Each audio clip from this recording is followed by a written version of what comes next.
In this video I will explain the first part of the setup I use in my recent videos, how to get a MIDI foot controller working in a D.A.W using my Pure Data patch and MIDI Yoke. The point of the Pure Data patch is to remap note values, remap velocity values and to enable legato so that the MIDI controller is more usable as a foot controller while drumming. What you will need: a MIDI controller, a computer, a MIDI interface, Pure Data, MIDI Yoke, my Pure Data patch, or your own, a D.A.W.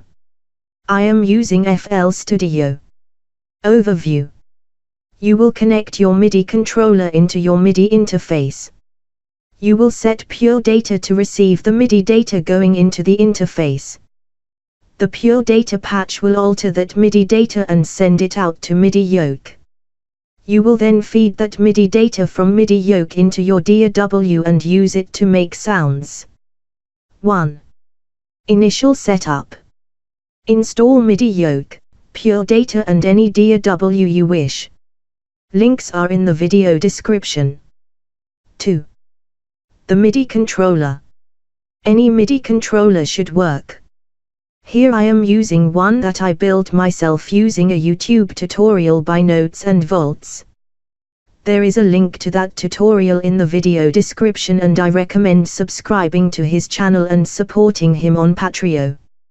Nothing about my MIDI controller is unique, so I will not go into details of the build here. Connect your MIDI controller to your MIDI interface and make sure it is sending MIDI data into your computer. 3. Pure Data setup. Open up Pure Data and open up my patch. There is a link to the patch in the video description. The first thing you will need to do is set Pure Data's MIDI input and output settings. You will need to bring MIDI in from your MIDI interface and send it out to MIDI Yoke. Once your MIDI input and output settings are correct, you will need to set the correct MIDI channel in the patch to match your controller.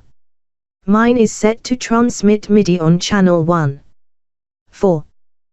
The patch. The most important feature of the patch is note remapping, alongside the legato feature. This is why I built the patch. Each button on my MIDI controller corresponds to one of these sections on the patch. They check the incoming MIDI note message for a note value and, if it matches a given number, it remaps it to any other specified number. This means that you never have to change the note values on your hardware, you just change numbers in the boxes in the patch. If you want a new scale, just change the numbers or open a different patch. You can save multiple instances of the patch so you can switch between setups with greater speed and choice. You will need to set numbers in each of these boxes to correspond to the MIDI note values for each button on your MIDI controller. If you need more of them, just copy and paste them and set a new number. Once your input note values are inserted, you can then set the output note values. These can be set to any valid MIDI note value. Alongside note mapping, you can set legato. This allows you to remove your foot from a button and the note will sustain until you hit another note. Defaults to on. Velocity override. This allows you to replace all incoming velocity values with a set value between 0 and 127. Defaults to on. 5 D.A.W setup. Open your D.A.W and configure the MIDI settings to receive MIDI data from MIDI Yoke. Create a channel which will make some kind of sound, then hit buttons on your MIDI controller. In this example I have used FL Studio with a basic 3x Ask channel. If you have any questions, comment below and I will try and help. This is what you should end up with.